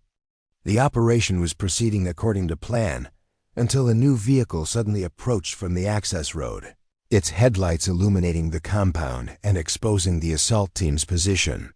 Unidentified vehicle approaching from the east. Sophia reported urgently. 5, possibly 6 armed personnel disembarking. They appear to be reaction force. This unexpected development threatened to compromise the entire operation. The reaction force had arrived at the worst possible moment with the assault team, already committed to the breach of the main building and unable to redirect their focus without losing the element of surprise. "Overwatch, you are cleared to engage the reaction force," Reeves ordered, his voice tense but controlled. "Priority is protecting the assault team's approach." Sophia faced a moment of truth that no training scenario could fully replicate. The reaction force was deploying with tactical precision, seeking covered positions that would allow them to engage the assault team from multiple angles. She would need to neutralize 5 armed combatants in rapid succession at varying distances, with environmental conditions deteriorating by the minute. "Acknowledged," she replied simply, already acquiring her first target. The shots came in a disciplined sequence: 5 controlled breaths, 5 precise trigger pulls, 5 armed threats neutralized before they could bring effective fire against the assault team. The entire engagement lasted less than 20 seconds. But in that brief span, Sophia Martinez demonstrated the extraordinary ability that had brought her from janitor to special operations precision specialist in just 8 weeks. "Reaction force neutralized," she reported, her voice betraying none of the adrenaline surge that accompanied the engagement. "Assault team has clear approach to primary objective." Inside the command center monitoring the operation via real-time feeds, Director Keller turned to Master Chief Dawson with raised eyebrows. "Did she just take out 5 moving targets at varying distances in under 20 seconds? "Yes, sir," Dawson replied with the ghost of a smile. "Still think we took a risk putting her in the field so soon?" The operation continued to unfold. With methodical precision, the assault team breaching the main building and moving room by room toward their objectives. Sophia maintained her overwatch position, providing continuous updates on external threats and monitoring approach routes. For additional reaction forces, overwatch to command, weather deteriorating rapidly, she reported as heavy clouds rolled over the mountains, bringing gusty winds and the first spatters of rain. Visibility dropping below optimal parameters. "Copy, Overwatch," Reeves responded. "Assault team has reached the primary target room. Stand by." For several tense minutes, radio traffic focused on the assault team's progress inside the building. Sophia could hear the controlled chaos of room-clearing operations, terse commands, and status updates. Then Connor's voice broke through with the news they had been waiting for. Element 7 to command. Primary package secured. Asset located alive, condition stable. Moving to extraction point Alpha. Sophia allowed herself a brief moment of relief before refocusing on her responsibility. The most dangerous phase of any operation often came during extraction, when teams were burdened with captives or wounded personnel, moving predictably toward designated pickup points. As the assault team emerged from the building with Al-Zahir and the intelligence asset, Sophia scanned the surrounding terrain with heightened vigilance. The rain was falling steadily now, reducing visibility and complicating her firing solutions, but her focus remained absolute. The movement was so subtle. She almost missed it, a flash of thermal signature in a position that had been empty moments before. Adjusting her scope, Sophia identified a hidden observer approximately 800 yards from the compound, in perfect position to monitor the extraction route. Overwatch to ground element, possible observer position on your extraction route. Bearing 45 degrees from the main gate, distance approximately 800 yards from your current position.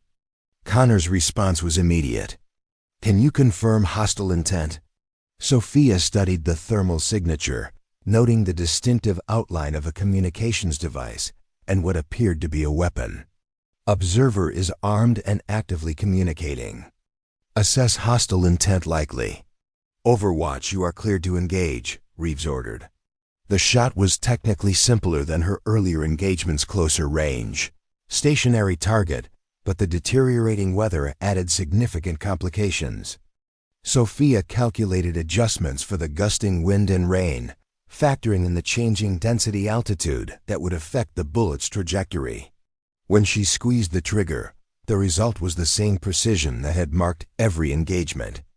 Since the operation began, the hidden observer was neutralized instantly, eliminating a threat that could have compromised the extraction. Observer neutralized, Sophia reported. Extraction route clear based on current visibility. The remainder of the operation proceeded according to the adjusted plan. The assault team reached the designated extraction point with both Al-Zahir and the intelligence asset, while Sophia maintained her overwatch position until the helicopter arrived to extract the team. Overwatch, time to move, Connor's voice came through her radio. Rendezvous at secondary extraction point in 15 minutes. Sophia quickly broke down her position, securing her equipment for the rapid movement to the extraction point. The rain had intensified, turning the rocky terrain into a treacherous mixture of loose stones and slick surfaces. Despite the challenging conditions, she navigated with the same quiet competence that had characterized her performance throughout the operation.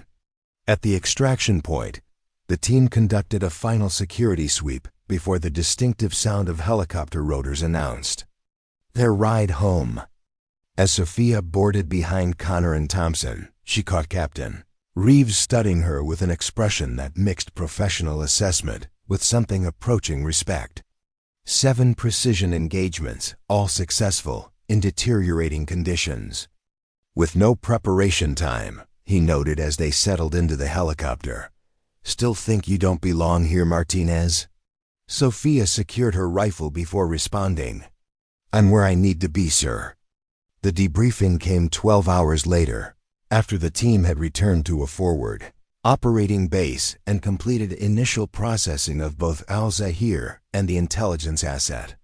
In a secure conference room, Director Keller led the assessment with Captain Reeves and the key personnel involved in the operation. The intelligence value alone makes this one of our most successful operations in recent years, Keller announced, reviewing preliminary reports. Al-Zahir's capture has effectively decapitated the organization responsible for attacks against 3 allied nations. The intelligence asset's information provides actionable leads on 7 additional cells operating in the region. He looked directly at Sophia, who sat quietly at the end of the table, still adjusting to her place among these elite operators. Martinez, the after-action assessment credits your precision fire with creating the conditions that enabled the assault team's success. 7 confirmed engagements, 0 misses, in environmental conditions that would challenge our most experienced specialists. Just did what needed doing, sir, Sophia replied, unconsciously echoing her grandfather's philosophy. Indeed. Keller exchanged glances with Reeves before continuing. The Advanced Precision Engagement Initiative was designed to identify and develop exceptional talent outside traditional channels. Your performance validates that concept beyond our most optimistic projections. Captain Reeves took over the briefing, activating a display screen showing a new operational framework. Based on the success of this mission, we're accelerating the integration of precision specialists with tactical elements. Martinez will continue as the dedicated precision support for Tactical Element 7, with expanded training to further develop her capabilities. Sophia absorbed this information with a mixture of pride and humility. Just 9 weeks ago, she had been mopping floors at Naval Station Coronado, invisible to the very personnel she now served alongside. The transformation seemed impossible. Yet the evidence was undeniable, not just in the successful operation, but in how these elite operators now looked at her with the respect reserved for peers. After the debriefing, Lieutenant Connor approached her in the corridor. "Got a minute?" Sophia nodded, following him to a quiet corner away from the operational areas. "I wanted to thank you properly," Connor said, his typically professional demeanor softening slightly. "What you did out there, the reaction force, the hidden observer, that wasn't just good shooting. That was life-saving precision at critical moments." "Just doing my job," Sophia replied.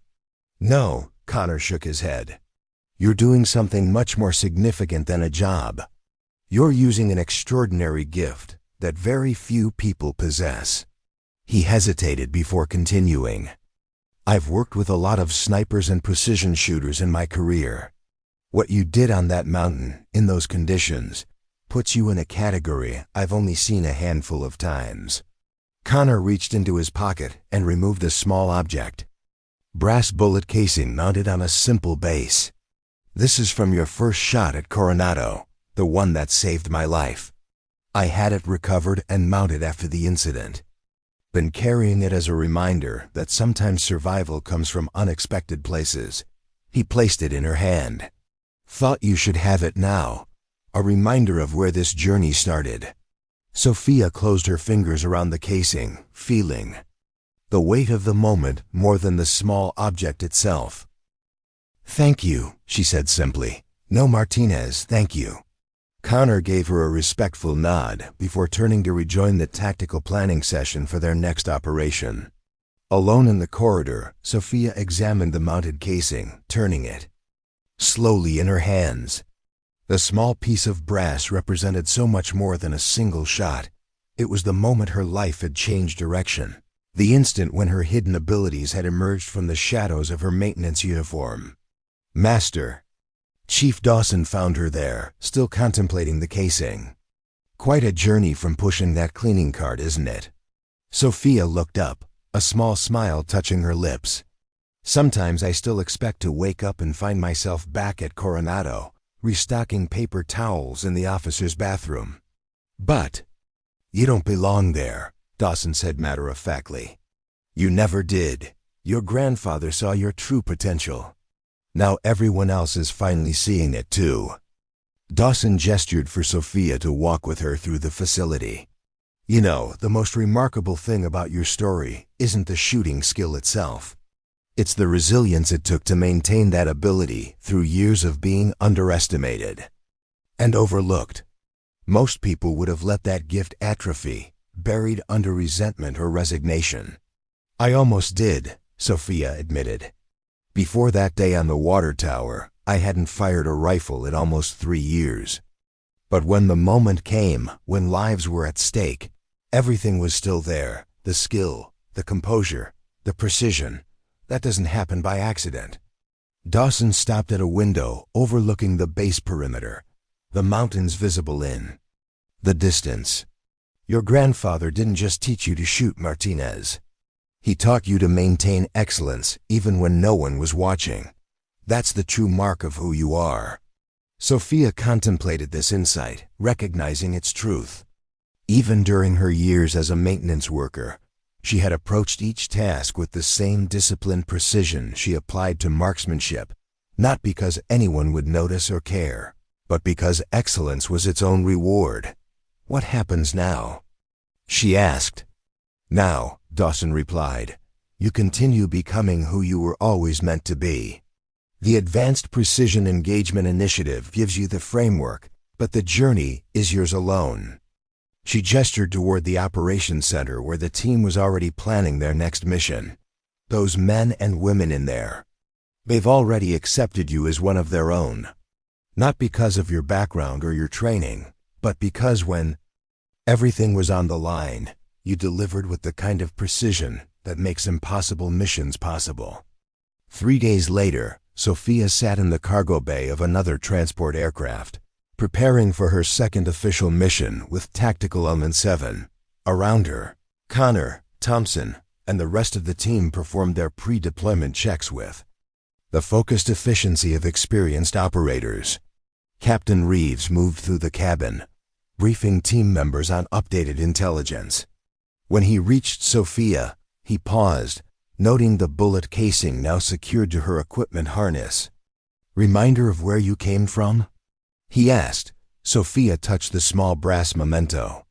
"Reminder of why it matters," she corrected. "Every shot, every calculation, every moment behind the scope, it's not about the target. It's about the lives connected to each decision." Reeves nodded with approval. "That understanding is what separates technicians from specialists, Martinez. Anyone can be taught to shoot. Few truly comprehend the responsibility that comes with the skill." As the aircraft prepared for takeoff, Sophia completed her equipment check and turned her attention to the mission briefing materials. The maintenance worker who had once been invisible at Naval Station Coronado had found her true calling not just as a precision shooter, but as a guardian whose extraordinary abilities created the conditions for others to succeed. The base janitor had disappeared. Forever. In her place stood exactly who she was always meant to be, a woman whose hidden talents, once unleashed, would change the course of countless lives, starting with her own. 18 months after her transformation from base janitor to precision specialist, Sophia Martinez stood before a select audience at the Naval Special Warfare Development Group headquarters. The room contained an unlikely mixture of high-ranking military officials, intelligence directors, and special operations personnel, the decision-makers responsible for shaping the future of America's most elite fighting units. Director Keller's introduction had been brief but powerful. "What you are about to hear represents a paradigm shift in how we identify, develop, and deploy specialized talent within our operational frameworks." Precision Specialist Martinez embodies the success of the Advanced Precision Engagement Initiative program that has fundamentally altered our approach to special operations support capabilities. Now, as Sophia took her position at the podium, she felt the weight of responsibility that came with her role as the program's most visible success story. The former maintenance worker who had once been invisible to military leadership was now addressing them as a peer, her insights valued precisely because of her unconventional journey. 18 months ago, I was cleaning floors at Naval Station Coronado, she began, her voice calm and measured. Today, I've completed 27 deployments with Tactical Element 7, providing precision support for operations across 9 countries on 3 continents. The statistics displayed on the screen behind her told a remarkable story. 103 successful precision engagements, 0 misses, average engagement distance of 1,450 yards, with her longest confirmed shot at an extraordinary 2,100 yards in variable mountain wind conditions. These numbers represent more than accuracy, Sophia continued. They represent lives saved, missions accomplished, and threats neutralized before they could develop. But the most important statistic isn't displayed here, it's the 17 operators who returned home safely because precision support created the conditions for their success. She advanced to the next slide, showing the structure of the expanded Advanced Precision Engagement Initiative. Based on our operational experiences, we've developed a refined model for identifying, recruiting, and integrating non-traditional specialists into Tier 1 teams. The results speak for themselves. Operational success rates have increased by 32%, while casualty rates have decreased by 47% when precision specialists are integrated with tactical elements. As Sophia detailed the program's evolution and successes, she noted Captain Reeves sitting in the front row, his expression revealing a quiet pride in how far his unconventional recruit had come. Beside him sat Master Chief Dawson, whose rigorous training methods had helped transform raw talent into operational excellence. The key insight driving this program isn't about marksmanship fundamentals, Sophia explained. It's about recognizing that extraordinary capabilities often exist outside traditional recruitment channels. My grandfather taught me to shoot before I could drive. I was calculating wind formulas while other kids were learning basic algebra. But none of that appeared on any recruitment profile or assessment metric. She paused, making eye contact with various members of the audience. How many other transformative talents are we missing because they don't fit our predetermined molds? How many potential game changers are pushing mops or flipping burgers or working construction because we haven't created pathways for exceptional abilities to find their highest purpose? The presentation continued with detailed analysis of operational improvements, training methodologies, and integration protocols developed through practical experience. Throughout, Sophia maintained the calm precision that characterized her performance. Behind a rifle scope, methodical, thorough, and utterly focused on the objective. As she concluded, Admiral Harrison, the most senior officer present, raised his hand. "Specialist Martinez, your results are undeniable, but I'm curious about something more personal. How does someone transition from maintenance worker to elite operator in such a compressed time frame? What was that psychological journey like?" Sophia considered the question carefully before responding. "Truthfully, sir, the hardest adjustment wasn't the operational demands. It was learning to be visible after years of being invisible.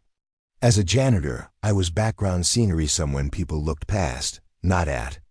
Suddenly becoming a person whose judgments and abilities directly impacted mission outcomes required a fundamental shift in self-perception."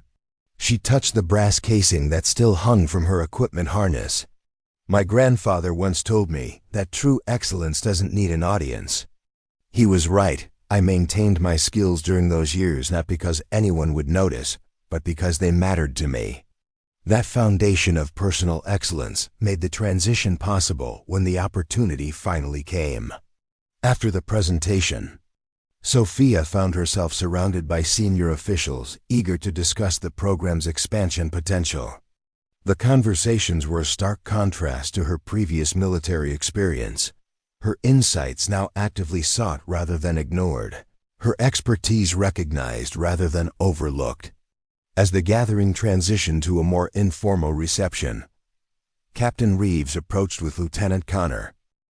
Both men had become crucial elements of Sophia's new life, Reeves as the commander who had first recognized her potential, Connor as the operator whose life she had saved and who had become her closest ally within the tactical element. "Impressive presentation," Reeves said. "You've come a long way from that detention room at Coronado. Thank you, sir. Though sometimes I still feel like I'm making it up as I go along." Connor laughed. "Aren't we all? The difference is, your improvisation involves 1,000-yard shots and hurricane-force winds that somehow still hit exactly where they're supposed to." Their conversation was interrupted by the arrival of Director Keller, accompanied by a distinguished-looking woman in her 60s wearing the uniform of a Marine Corps general. "Specialist Martinez," Keller said, "I'd like you to meet General Catherine Williams, Deputy Commander of Joint Special Operations Command." Sophia straightened instinctively, offering a respectful nod. "General, it's an honor." "The honor is mine," General Williams replied, her expression thoughtful. "Your presentation was exceptional, but I'm more impressed by the operational record behind it. 27 deployments without a single missed engagement is unprecedented in special operations precision support." "Thank you, ma'am." Williams studied Sophia with the evaluative gaze of someone who had spent decades assessing military talent. "Director Keller tells me you've been instrumental in developing the expanded training protocols for the next cohort of precision specialists. I'd like to hear more about that." For the next 20 minutes, Sophia found herself engaged in a detailed discussion of training methodologies with one of the most senior special operations commanders in the military. The conversation flowed naturally, her practical experiences complementing the general's strategic perspective. As their discussion concluded, Williams made an unexpected revelation. "You know, Specialist Martinez, your grandfather and I served together briefly during Desert Storm. I was a young major then, coordinating between Marine units. Edward Martinez was already a legend, the old-school sniper teaching new generations about patience and precision." Sophia's surprise must have been evident as the general smiled. He spoke about his granddaughter sometimes. Saad you had an eye he'd never seen before, even in the best military shooters. He would be extraordinarily proud of what you've accomplished. The connection to her grandfather, unexpected and powerful, left Sophia momentarily speechless. To think that this distinguished general had known him, had heard him speak of her potential long before she had found her way to this role, created an emotional bridge between her past and present that she hadn't anticipated. "Thank you for telling me that, ma'am," she finally managed. "It means more than I can express." After the reception, Sophia returned to the temporary quarters she had been assigned during the presentation visit. The space was utilitarian but comfortable, a significant upgrade from both the janitor's apartment she had once occupied and the Spartan accommodations of forward operating bases where she had spent much of the past 18 months. A notification on her secure tablet indicated a new mission briefing had been uploaded for review. Opening the file, Sophia found details for what appeared to be the most complex operation yet assigned to Tactical Element 7, the mission parameters outlined. A situation in a mountainous border region where a high-value intelligence package needed extraction from hostile territory. What made this operation uniquely challenging was the terrain, extreme elevation changes, unpredictable weather patterns, and limited access routes that created multiple choke points where extraction teams would be vulnerable. Sophia studied the topographical data, already calculating potential overwatch positions and engagement zones. The mission would require precision support at distances potentially exceeding her previous operational maximum, with environmental factors that would test the limits of both equipment and human capability. Up next, you've got 2 more standout stories right on your screen. If this one hit the mark, you won't want to pass these up. Just click and check them out. And don't forget to subscribe and turn on the notification bell so you don't miss any upload from us.